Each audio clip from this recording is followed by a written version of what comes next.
سلام، دوباره حدیث هستم. امروز میخوایم نکات مهم قبل از شروع کار در کارگاه رو با هم بررسی کنیم.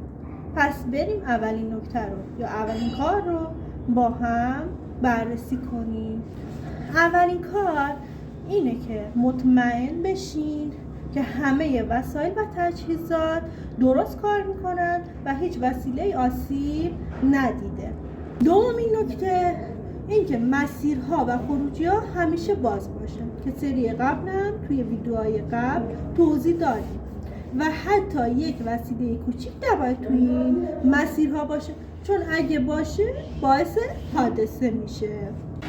اگر این نکات واسهتون مفید بوده پس این ویدیو رو لایک کنید، این کانال رو هم دنبال کنید که نکات مهم بعدی رو واسهتون توضیح بدم و ببینید.